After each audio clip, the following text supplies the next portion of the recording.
Hello everyone, and thank you for logging on again. This is going to be just a quick, maybe long-winded, I'm not sure, overview review, sharing my thoughts of the Bremont Supermarine S300, obviously in white, and it's a little hard to see in this lighting. White over white and blue. I might have talked about how and why I came to buy this watch in another video, so we're going to skip over that and just talk about the things that I like and the things that I don't like about this watch. If you've been on my channel at all, it's it'll be fairly obvious. I'm not a professional. I'm not in the watch industry. I'm not a journalist. I was not an English major or anything like that. I'm just a person who enjoys watches. I buy and sell what I like. And yeah, sometimes I kind of figure things out that maybe I haven't read or seen elsewhere, and I want to share that with people. And certainly for this watch, there's not a ton of content out there about it. So here we go. These are just kind of some things that I like and don't like.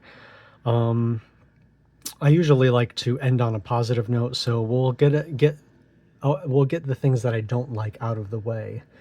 A little tiny bit of context. This is replacing my Seiko SPB 213, which, if you're a watch dork, you're going to know that the Seiko 62 Mas line is it's a Prospex diver. It's a, I think it's an ISO certified diver in one way or another. I can't remember the numbers and whatnot. In contrast, so this is officially a dive watch. We've got 300 meters of water resistance. We've got a unidirectional bezel, screw down crown. It's sold as a dive watch, and it does have certain features and aesthetics of a dive watch. However, compared to the SPB 213, while this is a lot more expensive, this is very much not a professional dive watch. I'm going to call this a fashion dive watch. Something that it's not something you're going to wear scuba diving. Maybe skin diving or just, swimming, when you want to be fashionable, sure. But it's not a professional, this is not a tool watch. This is not a professional piece of equipment. For a number of reasons. So let's start off with the bracelet. There's no diver extension. Problem in air quotes, problem number one. I don't know if we'll be able to do this because it's what time is it? It's 20 of 4. So it's still pretty light out. The lume on this is pretty mediocre. The hands glow really nicely, but that's about it. Now, if we compare that to, say, the SPGX SPGX 337, hit that with some UV light. That's some serious lume. This is definitely this is very much a or at least very much a lot closer to a professional dive watch than the Bremont is. For starters, we've got that lume we were talking about. We've also got like an inch of diver's extension, toolless diver's extension on the bracelet. Say what you will about Grand Seiko bracelets, but this one is pretty awesome. So there we have that. It's not a professional dive watch. It's a fashion dive watch, and that's okay. There are more than enough professional dive watches on the market. I did not buy this to go scuba diving. I bought this because it's beautiful, and I got a killer deal on it, but we'll get to that later. Going along with the bracelet, I I don't know what these watches sold for new, but if I recall correctly, they were kind of in the like Tudor Omega price categories.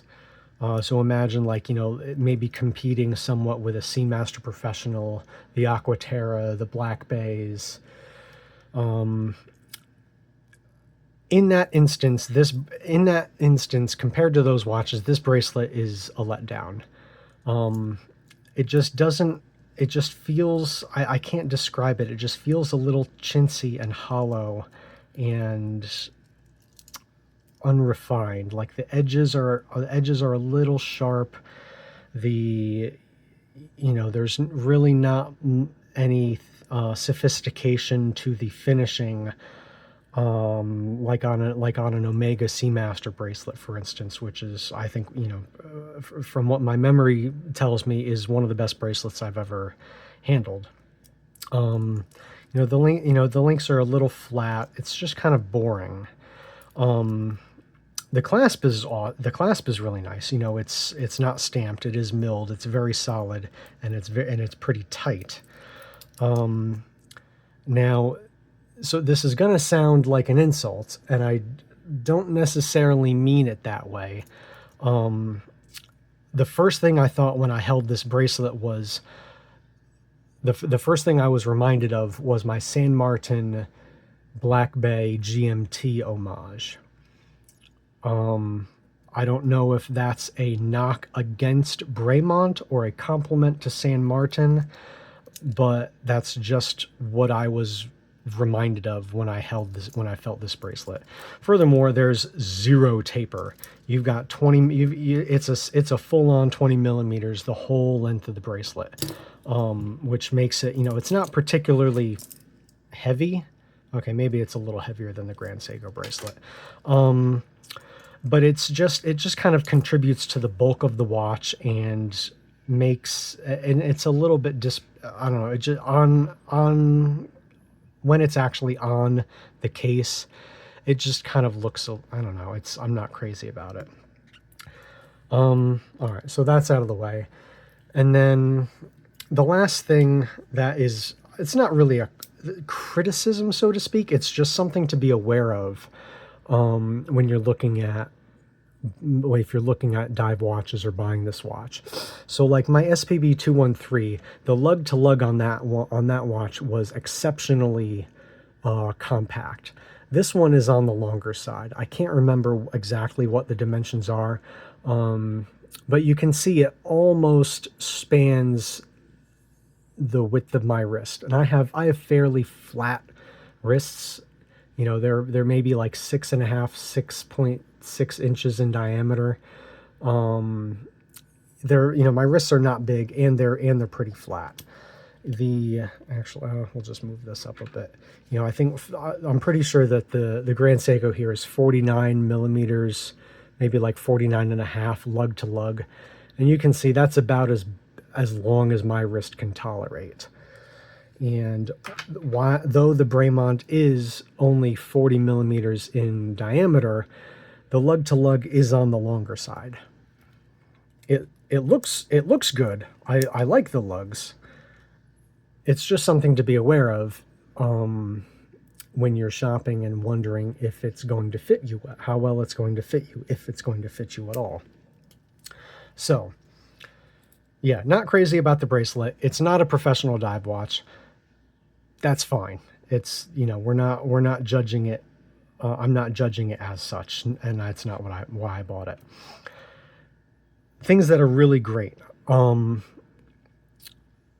This is a very, very unique watch. I love the triptych case is so interesting. I'm sure there's a reason, like an engineering or physics reason behind this case. I just don't. I have no idea what it is. I just think it looks cool. The lugs are very interesting. They're kind of elegantly bulbous, if that makes sense. Yeah, it's just got this cool, it's like, I don't know, maybe a PVD or a DLC. It's just a really cool, it's a really cool contrast. I love the airplane on the back. I'm assuming this is a Supermarine. I don't know my airplanes that well. Correct me in the comments. The propeller is such a cool touch. If you don't know the story of the brand, it's pretty cool. It's a nice story. Bremont has had a bit of a storied history, but honestly, I really don't care. This is a beautiful watch.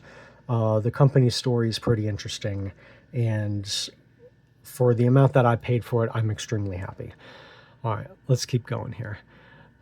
Let's see if we can zoom in well enough. The dial, this is what really, when I was debating whether or not to keep this, and I, putting this on, next to my SPB 213, it was, when what am I getting at? This is a so much more elegant and sophisticated dial. We can see that this like center pattern, I don't know what you'd call that, like almost like a diamond platey kind of pattern, is really neat. The dial has a lot of layers to it. I love that. I love it's got kind of a vintagey look. I like the numerals with the bar indices at the same time. The tiny splash of red. It really makes this stand out. It's such a unique piece. And then the bezel action is one of my favorites. The edge is it's able to be soft yet sharp and grippy at the same time. Like, I don't know, it's one of it's probably the grippiest bezel I've ever owned. And it feels and sounds really nice. It's got a nice firm click. It's got just enough resistance. I think the bezel's perfect. Yeah, it's lovely. Now, let's compare that with, probably if you've watched my review on this watch, the bezel's probably my least favorite thing. It's spongy. I don't know. It's just kind of meh. It doesn't really, I feel like it's hard to be precise with it because it's so mushy and loose. So yeah, that's about it. I have a couple of nitpicks, but this is such a beautiful and interesting watch, and so few people have it. If when you bring this to your, if you're going out with all your watch nerd friends, this thing really stands out. I'll talk about this strap real quick.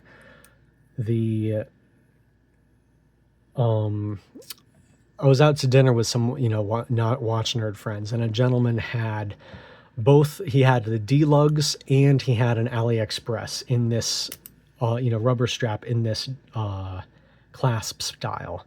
The D-lugs was obviously very nice, as it should be, because they're phenomenally expensive. The AliExpress had a lot of sharp edges, and I was pretty underwhelmed by it. This one is from cheapestnatostraps.com or cnswatchbands.com. They've got this strap in a bunch of different colors and sizes. When I bought it, it was $30. Plus, and I think, I got a little discount because I bought 5 watch straps at the same time. They'd give you like a bulk discount. This is really nice, and a gentleman that owns a D-lugs was thoroughly impressed by this. My take: the rubber feels a little plasticky. It's nothing to write home about. It's not particularly, it's not soft. It's just plasticky is the best word I can come up with it, but it's comfortable. It's for $30, it's fine. It's great, but the clasp is really what sets it apart. So the AliExpress one is still in the neighborhood of like $15, $20, $25. The inside, the inside is one thing, but the outside, these actual parts, this is all beveled really nicely. The only borderline sharp edge is this underside right here. You can not focus. Is this underside right here? So yeah, and obviously it matches the watch, the bezel almost perfectly. So yeah, if you're looking for one of these butterfly style rubber dive straps, head on over to cnswatchbands.com and check that out, because it's really phenomenal. And then while we're at it, why don't we throw this on? I don't have my I didn't bring the spring bars out here, but we can get a sense. This is from Anchor straps. Kind of a bluish. Actually, let's get this. I feel like this is skewing the color a little bit. Let's get that out of here. This blue and silver I think is just the business. Look at that. It's so fun to wear that. Oh, what else have we got? The tan, like a tan beige suede leather. That's a great look too.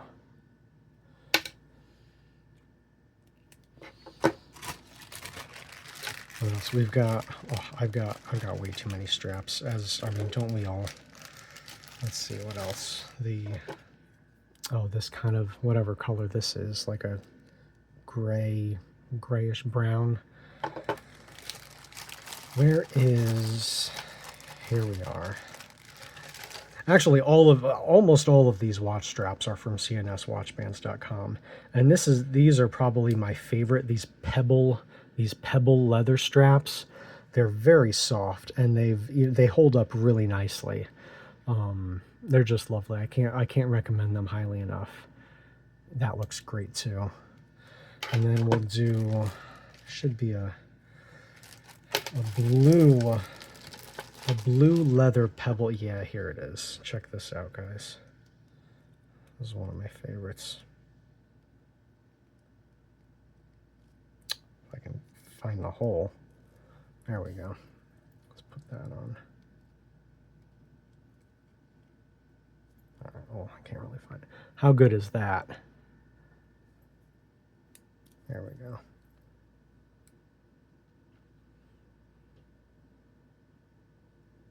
Man, everything, it almost looks black.